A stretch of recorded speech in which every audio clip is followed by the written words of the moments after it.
are these people? Oh, my tum hurts. Jesus. Oh. Oh, my tum hurts. Oh, it's Gitmo Ron, everybody. That's our new Piece name. of shit. He's got the red power tie going on. He's going for it. So I wanted to bring this up because, you know, some people might not know this. This is like kind of old news, but kind of not. So you're an ex-Florida man, always a Florida man. That I am. So you luckily got out of the state before this guy really started fucking things up. I dodged the bullet, man. I really did. So he is yet another cog in Guantanamo's torture machine. The Florida governor and White House hopeful reminds us of how the prisoners at the offshore prison became defenseless victims of state vengeance run amok, and how the perpetrators of torture and abuse and their masters have eluded any form of accountability. This is from Roy Edelson over at Common Dreams. This is my shocked face, by the way. I know, right? that old shocked face. So recently there have been troubling revelations about Florida Governor Ron DeSantis, a leaking 2024 GOP presidential aspirant, concerning his conduct as a Navy JAG officer at Guantanamo also Bay. known as a jag-off. Yes. Yes, like I'm imagining that whole show. Right. I mean, this is essentially Jack Nicholson is here. But his responsibilities at the detention facility apparently included responding to claims of mistreatment from the war on terror prisoners there. So that's like, could you imagine that he's the complaint filer for the prison? Right. Like, leave your complaints next to the waterboarding set. Like what? Relatively few of these detainees had any connection with Al Qaeda, and many had simply been handed over to U.S. forces in exchange for bounty payments. But DeSantis seemingly viewed them all as willy and unrepentant terrorists. Of particular note, DeSantis was at Guantanamo in 2006 during the brutal force feeding of prisoners engaged in a mass hunger strike. Years later, DeSantis acknowledged that, as a legal advisor, he had suggested this intervention as a countermeasure to what he described as the detainees waging jihad, quote unquote, by refusing to eat. Man, that Gandhi working on those jihads with his hunger strikes. When interviewed last month, DeSantis emphasized that he didn't have authority to authorize anything and that Guantanamo was a professionally run prison. His first claim, sidestepping personal responsibility, may contain elements of truth. His second is outrageously absurd. As a general matter, the force feeding of mentally competent individuals violates international standards of medical ethics and constitutes inhuman and degrading treatment.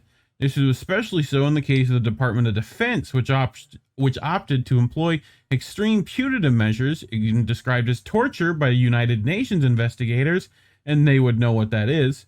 When force feeding the prisoners, when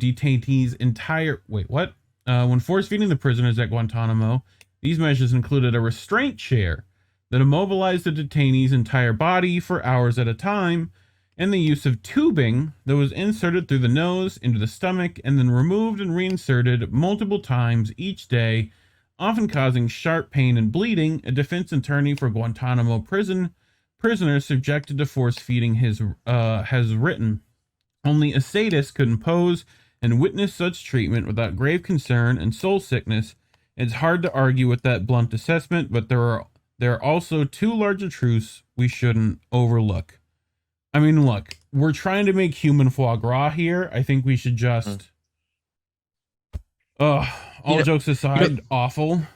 The people that have undergone that have said that it wasn't like they did this during the normal meal times. This wasn't a 3 times a day thing. This was something they made you do multiple times in an hour, sometimes a dozen times throughout the day. It's not like we're only going to insert the tube when we need to. It's just another, again, a form of torture, a form of showing you who has the power here. It was, even if there was a need to or a reason to, which there wasn't, again, when you take it to that level, it's trying to turn something into a form of torture, which, as we know, we're really good at Guantanamo and Abu Ghraib. I mean, that's kind of our specialty is unnecessary and non-traditional means of torture and psychological warfare. Terrible. Anthony Molecularly with $5 in the chat. Hashtag Kitty Bones Jesse forever. Appreciate it. Collin Radix-Carter, 2 Florida men, 1 podcast. I think I got a tank top on under here. If we want to go full Florida man, I'm ready when you are. You say the word. Cynic wants not to an get American out of tradition Florida. tank top though, so I'm sorry. Can't blame her. So it gets worse.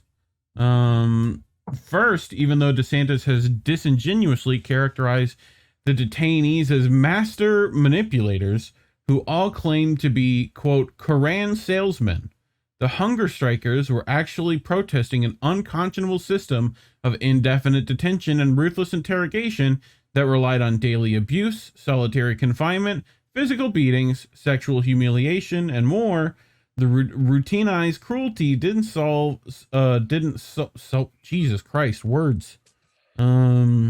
solely involve guards and interrogators. It also depended upon guidance from health professionals who seemingly abandoned their fundamental, quote, do not harm principles to accommodate a White House insistent that the prisoners had no entitlement to human treatment. Isn't that a fun way to phrase that? These abusive conditions and techniques have left many Guantanamo prisoners, past and present, with deep psychic wounds. Survivors of torture often experience overwhelming feelings of shame, helplessness, and disconnection as a result of having been subjected to mistreatment at the hands of another human being. Frequently, the victims of such traumas are also haunted by depression, anxiety, and PTSD, by nightmares and flashbacks, and by a lasting sense that safety and solace will never be achieved. Viewed from this perspective, the hunger strikes that DeSantis witnessed and apparently dismissed as terrorist tactics are better understood as the prisoners' desperate and despairing attempts to regain some semblance of control over their lives and circumstances, even at the risk of starvation.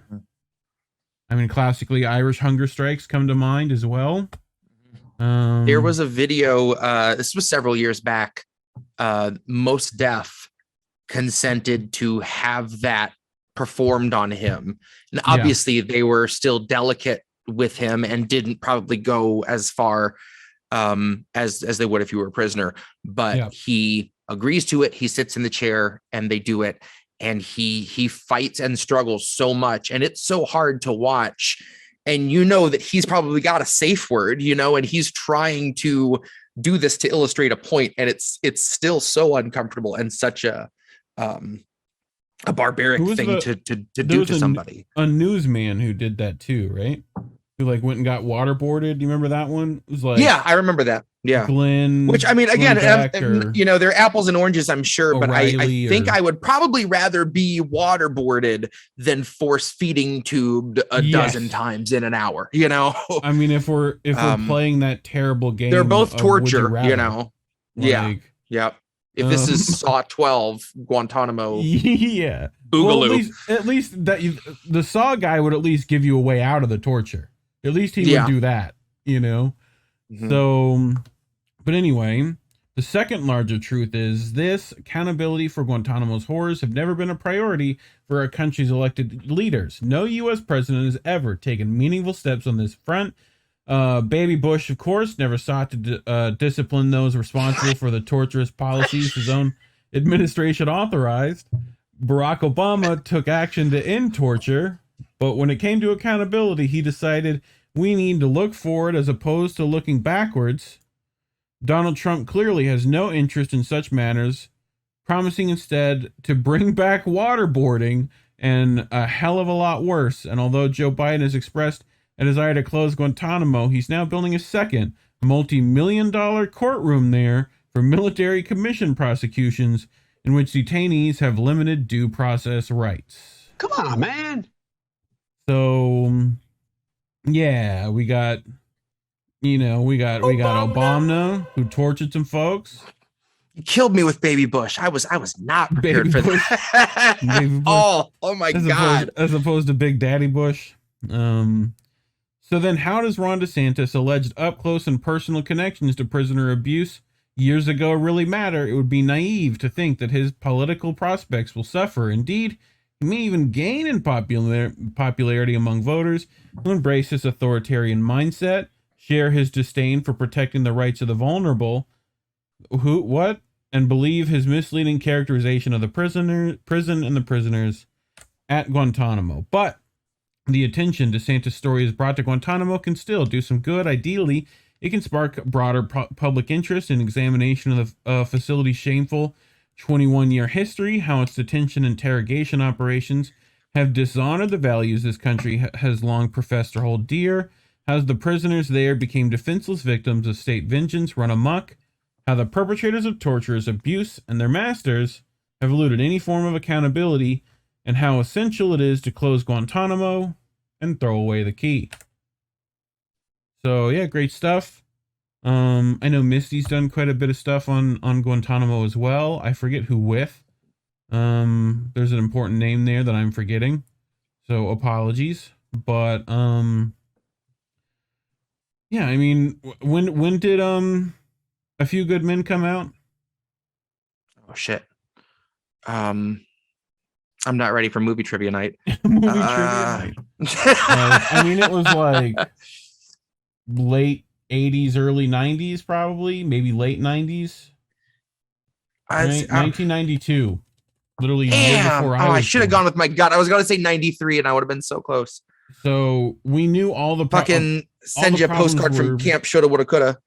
All the problems were there. We've known about them since then and then some. So obviously people can't handle the truth. But you know, what else is new? It would nice to be close all our like illegal, torturous, you know, political prisoner camps. Mm-hmm. But anyway, closing thoughts, Jesse? God, it's just another one of those things. I wish I had the post up recently, but someone had talked about the pending legal status of the people still in Guantanamo. And so many of them, there is no plan for anything. They're just in this limbo that they've been in for years, and there's no end in sight. I think that's important because people talk about this as though it's a legitimate prison or some kind of a holding area that follows some sort of reasonable law, and that's just not the case. Guantanamo is just our little extrajudicial fucking black site that everyone knows about, and the fact that there are people there that don't have any hope is bleak, to say the least. So if there's one decent thing that Ron DeSantis's existence has done in the past couple of years, it's that he's getting people to talk about Guantanamo because it gets ignored and just swept under the rug so often. Well, that's my thing. How many of the people who would tell you Ron DeSantis is super evil, don't ever even speak his name, aren't going to mention this? Mm-hmm. You know, like that tends to be the thing that it's like, they tell us to constantly be, questioning everyone's motivations, yet they do none of that. So, while also avoiding the stories that would actually make people question those motivations. It's like they're going to get him on something frivolous and non sequitur while, like, he literally helped torture some folks, like, directly. Yep. So...